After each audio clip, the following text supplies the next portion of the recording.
Madame, Messieurs, bienvenue dans cette émission couplée RDC Environnement, Objectif Vert. Nous allons devoir parler dans cette émission du projet Grand Inga ou Inga 3 qui doit être réalisé sur le majestueux fleuve Congo. Comme vous le savez, ce projet fait débat depuis plusieurs années. Et pour en parler sur ce plateau, Maître Eric Kasongo, coordonnateur du Centre congolais de droits de développement durable CODED. Maître Eric, bienvenue dans cette émission. Merci de nous recevoir chez vous. Et puis, il y a également Emmanuel Moussouyou, qui, lui, est secrétaire technique de la CORAP. Emmanuel Moussouyou, bonjour. Merci, bonjour. Enfin, nous avons Justin Mobomi, qui, lui, est chargé de programme du Sénadep. Monsieur Justin, bienvenue. Merci beaucoup. Pour présenter cette émission, je ne suis pas seul, je suis avec ma consoeur de l'Objectif Vert, comme déjà annoncé en début de cette émission. Ferran Toumba, bienvenue, toi aussi. Bonjour et bienvenue à nos invités. Merci. Merci. Voilà, comme vous le savez, des rebondissements en rebondissement, le projet Grand Inga, c'est donc ce projet qui doit donner de l'électricité aux Congolais, nous le pensons, mais aussi et surtout peut-être aux Africains, parce que le projet, on le veut, panafricain, selon les dires du président de la République. Alors, déjà, le chef de l'État, Félix-Antoine Tshisekedi Tshilombo, l'avait dit, il croit en un seul individu, en la personne de Andrew Forrest, qui pèse en tout cas des milliards pour la réalisation de ce projet Inga 3. Maître Eric Kasongo, vous avez suivi, j'espère bien, cette actualité. Comment l'avez-vous accueilli, vous qui suivez depuis de longues années cette discussion sur la réalisation du projet Inga 3, quand le président annonce qu'il croit en un seul individu pour la réalisation du projet? Bien, je dois vous avouer que je l'ai reçu avec beaucoup de surprises, mais en même temps, pas beaucoup, parce que nous savions déjà que le groupe dont a parlé Monsieur le Président était déjà en lice depuis un moment et en discussion pour prendre le projet. C'est là que j'ai dit que bon, pas avec grande surprise, mais avec grande surprise, surtout par rapport au caractère un peu extraordinaire que rêvait la confiance justement que l'on accorde à cet investisseur, à lui seul individu, dont on ne connaît pas les circonstances justement de sa sélection ou de son recrutement. Et face à un projet qui est un projet monstre, vous parlez du projet Inga ou Grand Inga 3, le contrat que le gouvernement a accordé ou s'apprête à accorder à Fortescue Metal Group et via sa filiale Fortescue Future Industry va bien au-delà du Grand Inga. Et je suis surpris au regard de la transversalité de ce projet, parce qu'il faut se le dire, c'est un projet qui tisse des tentacules au-delà de plusieurs secteurs du pays. Ça ne concerne pas que le ministère de l'Énergie, ça concerne plusieurs ministères. Et donc, c'est surprenant que de voir un si grand projet être confié à des manières unilatérales. Presque unilatérales, si pas gré à gré, de gré à gré, parce que nous n'avons pas été témoins d'un appel à candidature qui a permis à ce que le groupe que dirige M. Andrew Forrest puisse être sélectionné suivant les règles de l'art, suivant les règles qui existent au pays. Nous avons une autorité de régulation de marché public. Je ne pense pas que nos amis du groupe Fortescue Metal Group soient passés aussi par là. Emmanuel Moussouyou, vous avez été surpris vous aussi en entendant cette nouvelle? Bon, surpris on peut dire oui, parce que c'est peut-être l'occasion pour laquelle on a annoncé justement ces partenariats. On s'attendait le moins parce qu'au fait la visite du chef de l'État avait pour un autre objectif et à travers la conférence de presse qu'il a organisée, justement, on a été surpris de voir qu'il y avait aussi cet élément sur la table. Mais après, pour nous, au-delà de la surprise telle que mentionnée tout à l'heure, c'est que moi je pourrais dire, au-delà de ce que mon collègue Maître Eric venait de dire, c'est que jusqu'aujourd'hui, malheureusement, on est en train de se rendre compte que le gouvernement congolais ou le pays continue à dépendre des visions des développeurs.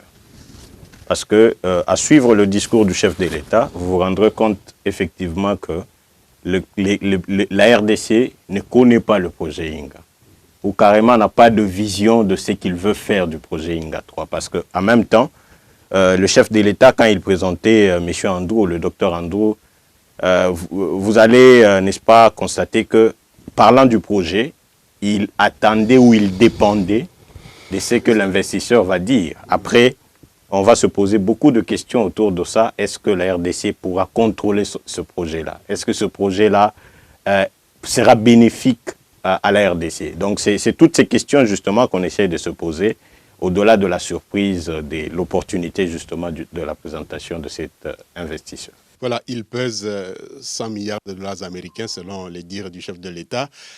Justin Mobomi, vous aussi, à votre niveau, c'était une surprise, c'était déjà quelque chose de connu ou comment vous l'avez accueilli? Avec beaucoup d'inquiétude. Avec beaucoup d'inquiétude parce que, comme l'a dit Maître Eric, c'est un projet qui va au-delà de Grand Inga.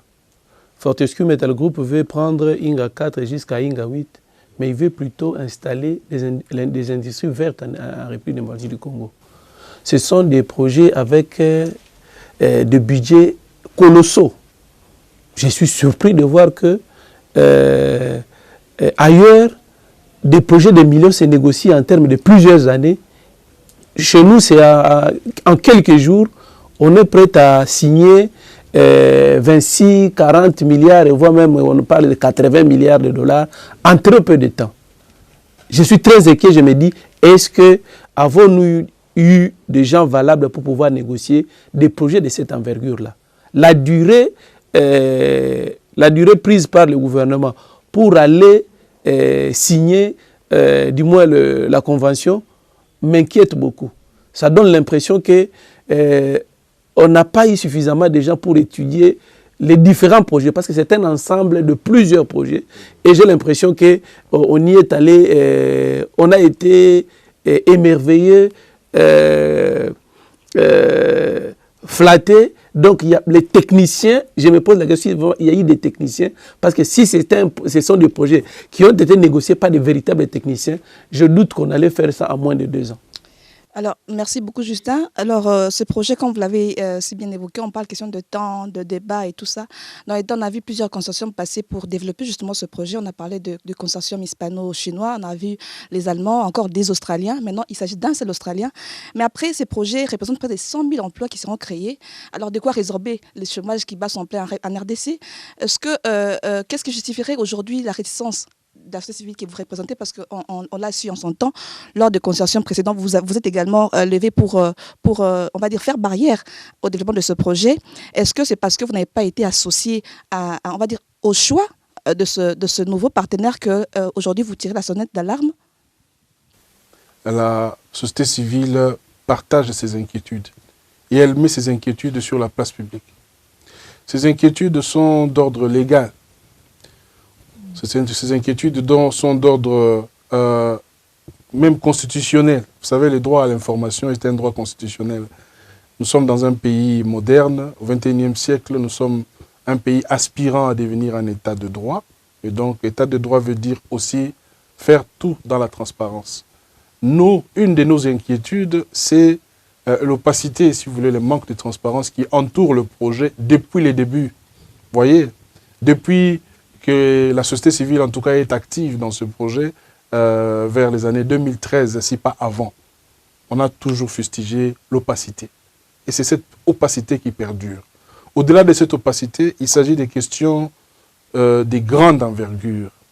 Ce sont des questions qui concernent des milliards.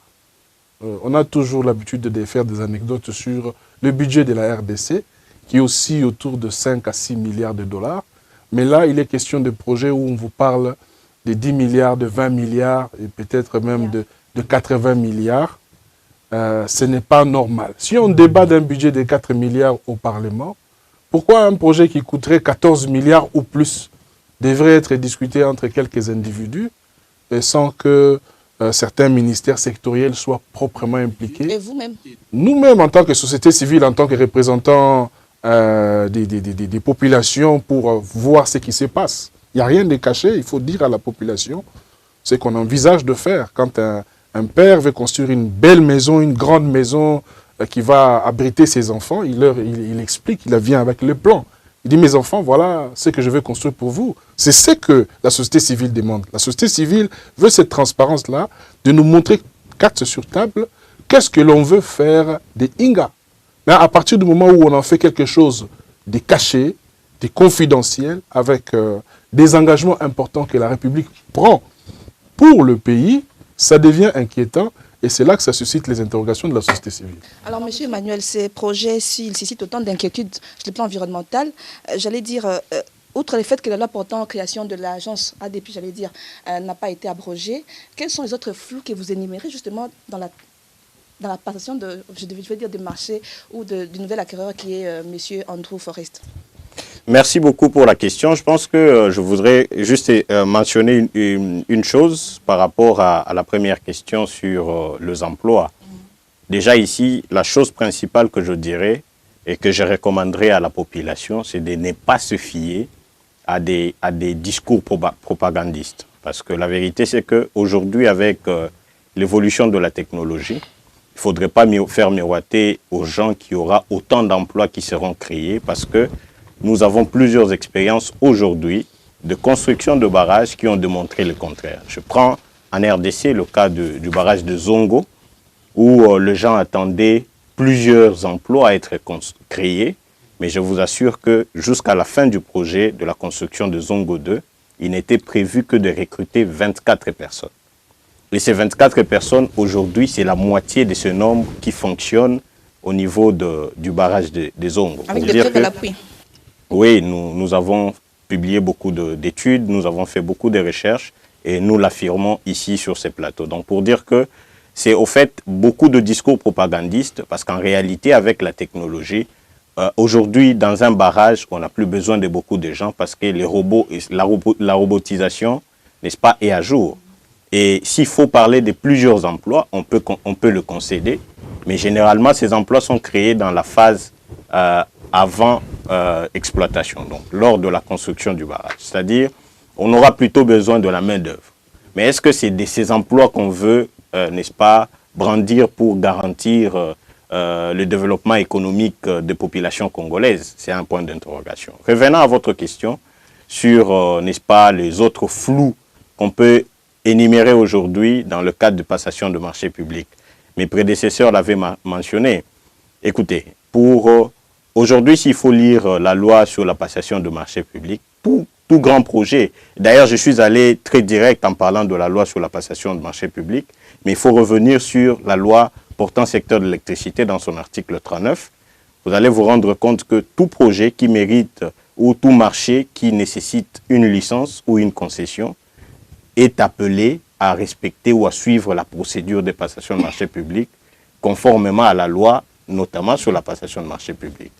Mais ici, on est face à un grand investisseur qui va venir, qui aura certainement une concession ou une licence, n'est-ce pas? Il bénéficiera de ça, mais il jouit d'un gré à gré. Alors que la loi elle-même, quand elle parle de gré à gré, elle conditionne. Elle donne plusieurs options qui puissent garantir qu'il y ait gré à gré, entre autres, si le projet nécessite au fait des actions urgentes.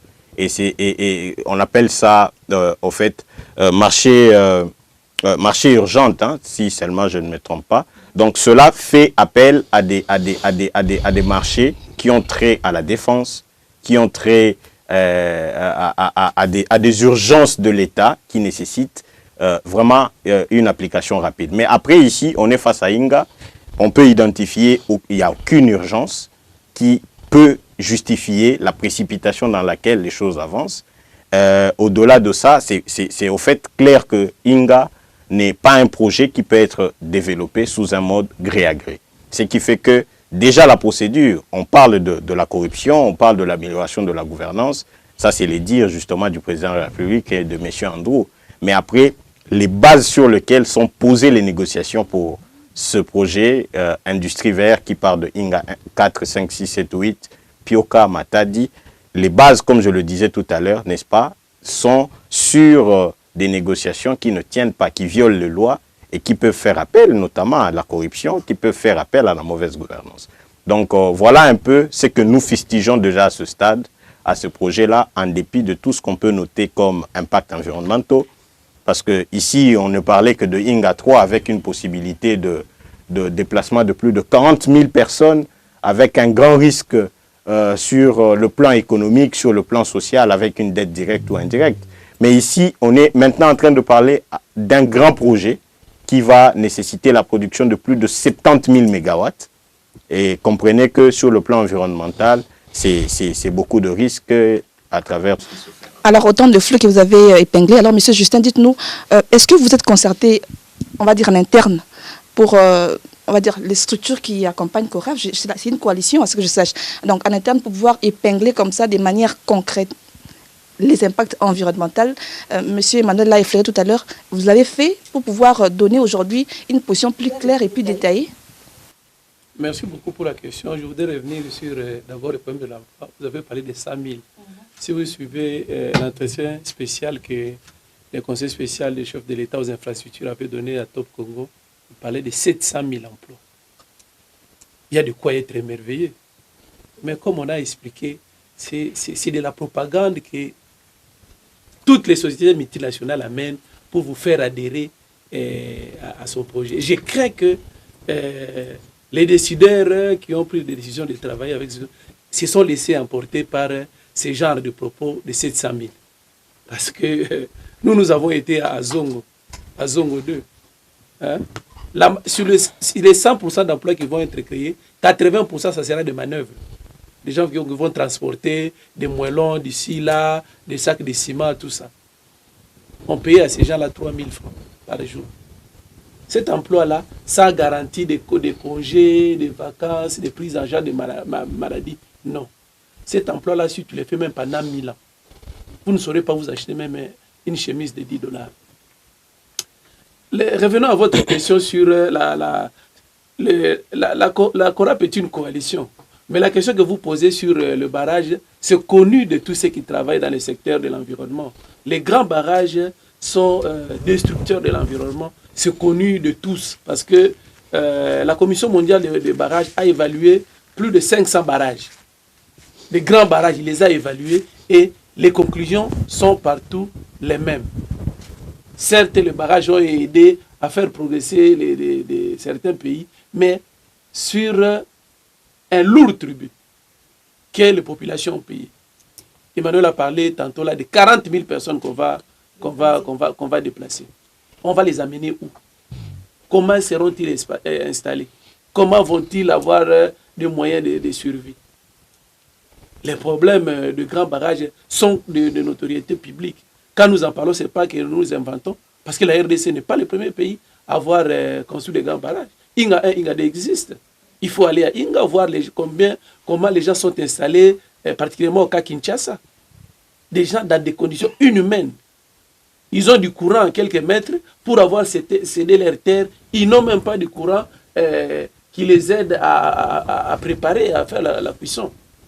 Ils sont habités dans des trucs, des taudis qu'on ne peut pas accepter. Vous voulez qu'on puisse réitérer cet exploit-là? Alors, je reviens à vous, Maître Rick. Opacité hier, aujourd'hui on parle de vices, des procédures dans la loi sur la passation des marchés. Vous l'avez dit également, M. Justin, il n'y a pas que les RDC où on parle de grands barrages. À Rio, par exemple, il y a un grand barrage qui aujourd'hui sert, qui, on va dire, insuffle un peu ou fait bouger les secteurs touristiques. Pourquoi ne pas prêter une chance à la construction de ces barrages pour que par cette construction passe le développement de la RDC? Avant de répondre à cette question-là, je voudrais revenir sur la question des impacts environnementaux parce que vous avez posé le problème. Comment nous avons identifié? Il faut savoir que les développeurs de projets eux-mêmes sont conscients des impacts environnementaux qui sont posés par les grandes opérations qu'ils font sur le fleuve. Les barrages du fleuve, les inondations, toutes les opérations qui se déploient là-bas provoquent des impacts. Cela a été mentionné par les Chinois déjà dans leur proposition commune faite avec les Espagnols. Ils ont mentionné qu'il y aurait des impacts environnementaux importants et qu'il fallait prévoir des mesures par rapport à ça. Donc les impacts, ce ne sont pas des impacts qu'on invente. Alors, après, par rapport à la question du barrage lui-même qui ferait la fierté, si vous comprenez notre propos, nous ne sommes pas contre le développement d'un barrage ou quoi que ce soit. Nous sommes contre les conditions dans lesquelles la prématurité et dans laquelle la RDC s'élance dans ce projet. Si vous voulez, l'inexpertise qui veut que, pour reprendre les termes employés par mon collègue ici, Emmanuel, qui veut que nous soyons là pour appliquer les visions des autres. Si vous connaissez un peu l'histoire, j'espère qu'il y a des écrivains, il y a des chercheurs qui écrivent. Vous comparez les différentes propositions, les designs de projets qui ont été proposés par les précédents développeurs, c'est différentes visions différentes. Simplement parce que c'est eux qui conçoivent, qui réfléchissent, qui viennent après vendre leur vision, comme Andrew Forrest est venu vendre sa vision. Et on a bien précisé que c'est lui-même qui connaît très bien les designs, c'est lui qui peut bien expliquer ça. Alors que c'est le contraire qui devrait être le cas. C'est la RDC qui devrait savoir quelle est sa vision Inga et où elle va et dans quelles conditions elle peut les mettre en œuvre. Et c'est dans ce contexte-là que normalement les choses pouvaient se faire correctement. Or là, nous sommes en train d'avaler une sauce qui est avalée ailleurs, qui est préparée ailleurs. On ne sait pas quel goût elle comporte. On ne sait pas après l'avoir avalée, elle va nous faire quoi sur notre corps. C'est ça le problème. Je reviens un peu, avant de vous rendre la parole, sur l'africanité du projet. Parce qu'on a dit que c'est un projet qui se veut panafricain. Très bien. On a décelé l'importance d'Inga 3 à partir de l'Afrique, comment elle peut électrifier l'Afrique. Mais lorsque vous regardez beaucoup de pays africains qui n'ont pas le potentiel que nous avons ici, ils ont déjà atteint un seuil important dans la desserte. Ils sont à plus de 30, plus de 50% et tout ça. La moyenne totale en Afrique est de 30% d'accès à l'électricité. Mais la RDC, nous sommes en train de naviguer entre 9 à 13 ou 10%. Avant de donner l'électricité à l'Afrique, travaillons, faisons un effort pour tracter la RDC pour avoir ne fût-ce que 50% des dessertes en électricité. Ça serait bien que vous qui prétendez vouloir donner l'électricité à l'Afrique parce que vous avez le potentiel, de vous en prévaloir aussi quelque part.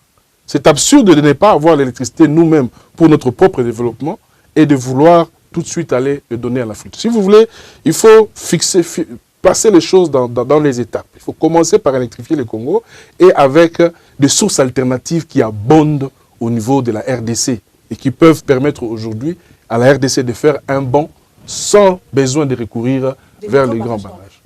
Des microcentrales, des centrales photovoltaïques ou encore des... Nous avons un potentiel d'ensoleillement dans ces pays extraordinaire qui a été confirmé par l'Atlas sur les énergies renouvelables, qui peut permettre à ce que le même potentiel que l'on vante aujourd'hui de l'hydroélectricité, nous l'avons aussi en solaire. Peut-être même si les chercheurs poussent loin, nous avons plus de 100 000 mégawatts de potentiel en soleil. En soleil, si nous voulons développer l'électricité à base de l'énergie solaire.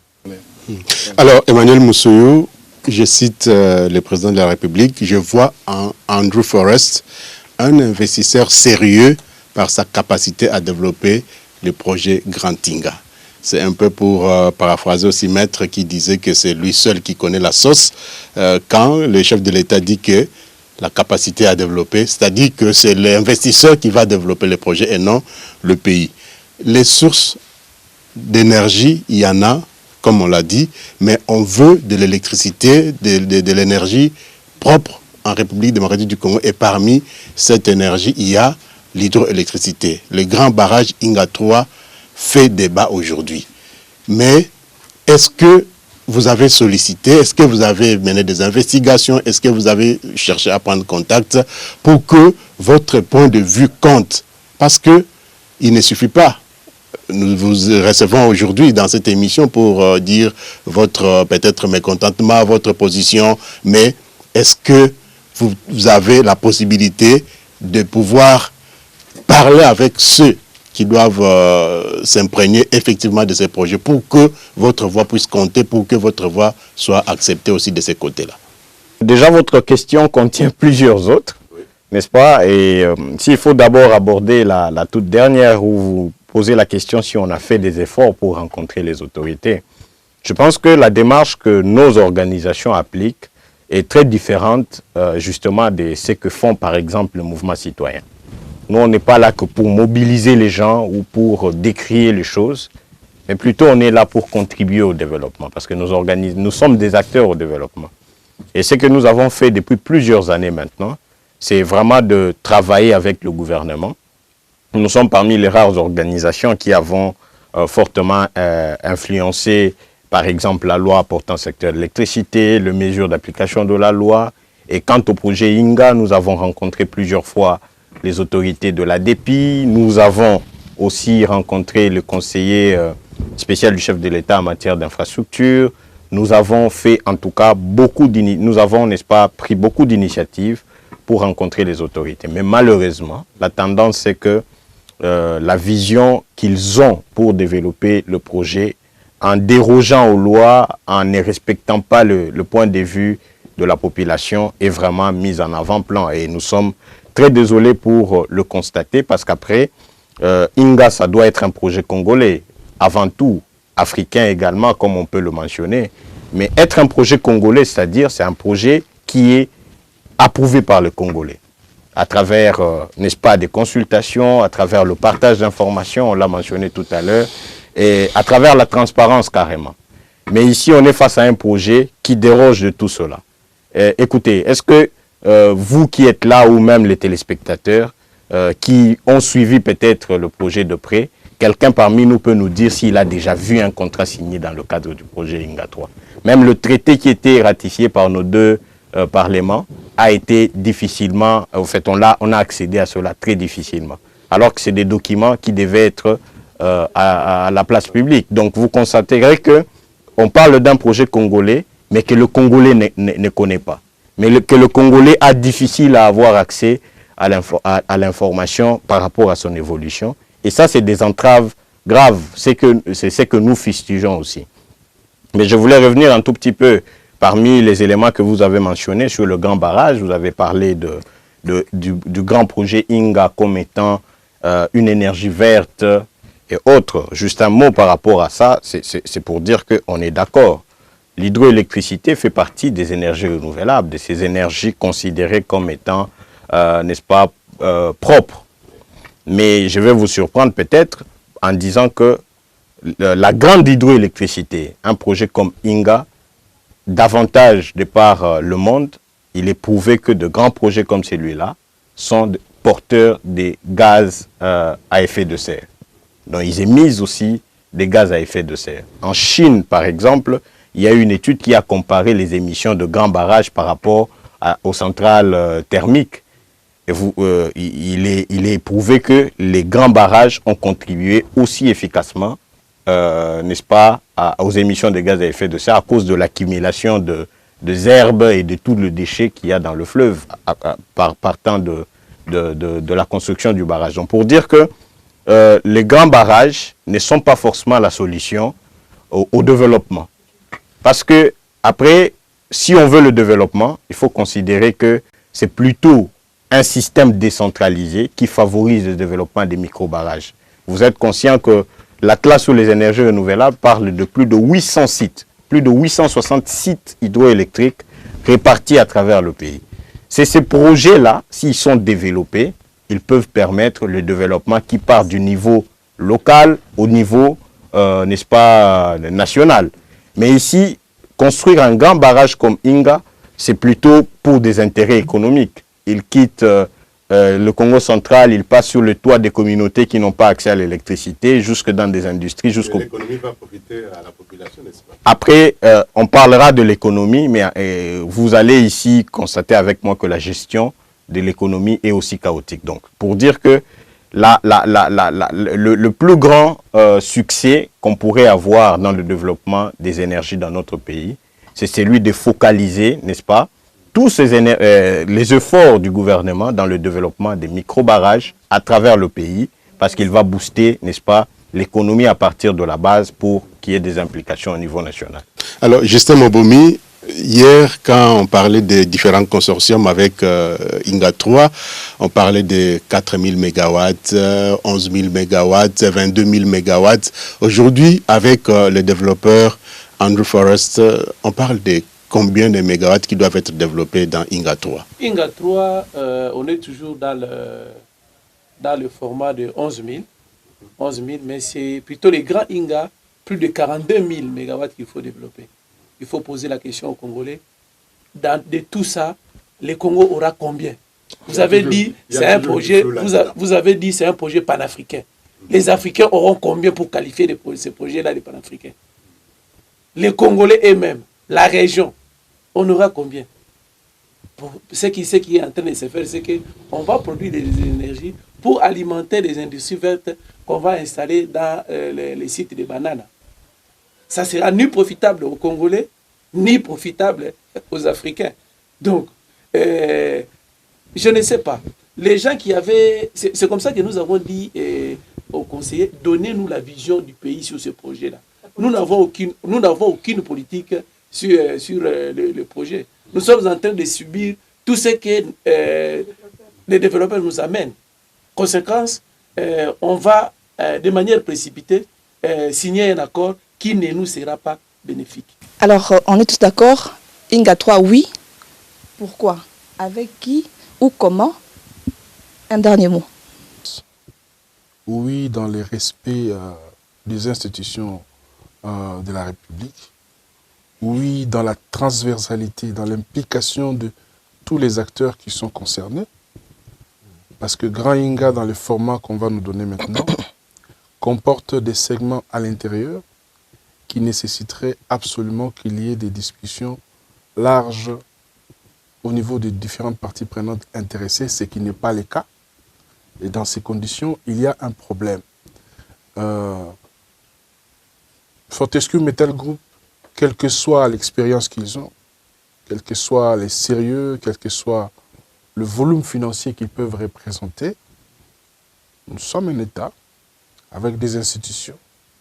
Il est anormal qu'un projet de cette taille-là puisse être alloué de cette manière dans l'ignorance totale des autres institutions transversales.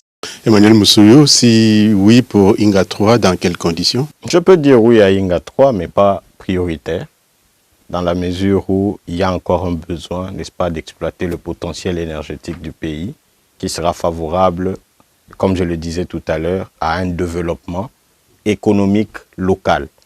Parce qu'il y a des expériences comme Virunga qui a démontré, aujourd'hui, quelqu'un qui habite Rutshuru, grâce à l'électricité de Virunga, a eu un accès de qualité à l'électricité, plus que moi qui habite Kinshasa. Donc pour dire qu'on veut le développement, oui, mais le développement doit partir de la base, à partir d'une priorisation du gouvernement, n'est-ce pas, des énergies qui puissent partir de ce niveau-là pour impulser le niveau national. Justin Mobomi, les communautés ont droit à l'électricité, mais avec Inga 3, oui, peut-être, mais quand? Quand nous allons avoir une vision sur ce projet-là, et manifestement, pour un pays dont le taux d'accès à l'énergie des populations est de moins de 10%, la priorité devait être donnée d'abord à l'accès des populations à l'énergie. On ne devait pas penser à livrer comme ça nos sites les plus importants, Inga, Pioka, Matadi, de plus de 70 000 MW sans que les Congolais puissent avoir de l'énergie. Ce n'est pas acceptable que les Congolais n'ont pas d'énergie. Ils ont des sites comme ça, que la nature a pourvu le pays, que ces sites-là puissent être livrés au profit des investisseurs pendant que les Congolais vont rester dans le noir. Ça, vraiment, tout ce que nous demandons, c'est de mettre les contrats sur la place publique. On ne demande pas trop. Mettez les contrats sur la place publique. Les Congolais sont nombreux, il y a beaucoup d'intellectuels. Ils vont lire et ils vont réagir. Vous verrez que nous avons raison de dire que ce projet n'est pas bon pour le Congo. Peut-être un mot rapide. À l'occasion de cette émission, nous recommandons vivement au chef de l'État de ne pas signer ce contrat avec Fortescue Metal Group parce qu'il est très désavantageux pour la RDC. Il y a ma consoeur Ferran Toumba. Merci Ruben. Toujours avec le même plaisir, nous serons gré vous retrouver. Merci également à toute l'équipe technique qui a concouru à la réalisation de cette émission. Au revoir et à très bientôt.